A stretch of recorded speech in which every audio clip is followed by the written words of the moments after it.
নমস্কার বন্ধুরা, সুপর্ণা রান্নাঘরে সবাইকে স্বাগত। আজকে আমি আপনাদের সঙ্গে শেয়ার করব খুবই সাধারণ একটি রেসিপি, তেলকই। চলুন তাহলে দেখে নেওয়া যাক আমার আজকের এই রেসিপিটি।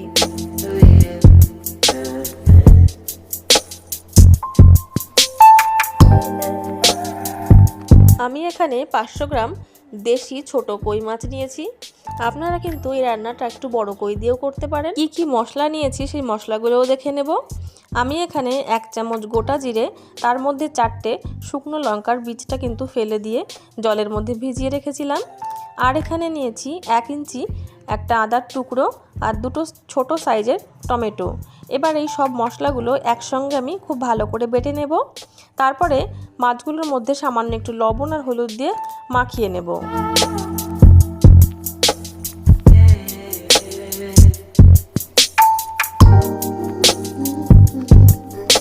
মাছে কিন্তু লবণ হলুদটা মাখিয়ে নেওয়া হয়ে গেছে। এবার মাছগুলো ভেজে নেওয়ার জন্য গ্যাসের ওপর একটা প্যান বসিয়ে তার মধ্যে সর্ষের তেল দিয়ে গরম করে নিচ্ছি।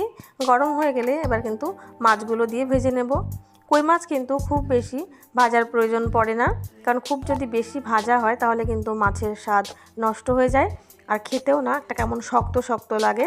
তার জন্য আমি 2 পিঠ কিন্তু হালকা করে ভেজে তুলে নেব। বাকি মাছগুলো কিন্তু আমি একইভাবে ভেজে নিচ্ছি।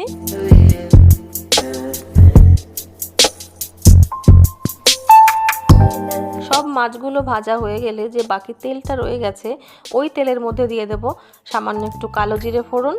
কালো জিরেটা একটু ভেজে নিয়ে এবার এর মধ্যে দিয়ে দিচ্ছি বেটে রাখা পুরো মশলাটা। মশলাটা দিয়ে তেলের সঙ্গে ভালো করে মিশিয়ে নেব।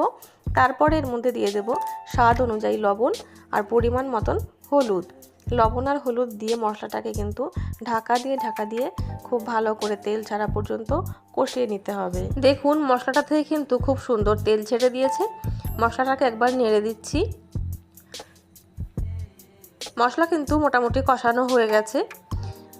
এবার এর মধ্যে জল দিয়ে দেব। মশলাটা জলের মধ্যে ভালো করে মিশিয়ে নিয়ে এবার এর মধ্যে দিয়ে দিচ্ছি ভেজে রাখা মাছগুলো দিয়ে ঢাকা দিয়ে গ্যাসের ফ্লেম মিডিয়ামে রেখে ফুটিয়ে নেব 2 থেকে 3 মিনিট। 3 মিনিট মতন ফুটিয়ে নিয়ে দেখুন গ্রেভিটা কিন্তু অনেকটাই ঘন হয়ে গেছে। মাছগুলোও কিন্তু বেশ নরম হয়ে গেছে। খুব জোরে জোরে কিন্তু নাড়াচাড়া করা যাবে না। আমি খুব সাবধানে মাছগুলো একবার করে একটু নাড়াচাড়া করে দিচ্ছি। এবার এর মধ্যে দিয়ে দিচ্ছি কয়েকটা চেরা কাঁচা লঙ্কা আর দিয়ে দেব কিছুটা পরিমাণ কাঁচা সর্ষের তেল।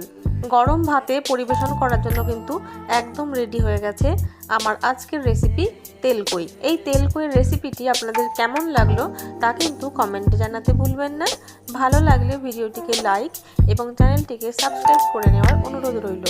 চলে আসবো অন্য কোনো নতুন রেসিপি নিয়ে আপনাদের সামনে। ততক্ষণের জন্য নমস্কার। সবাই ভালো থাকবেন, সুস্থ থাকবেন।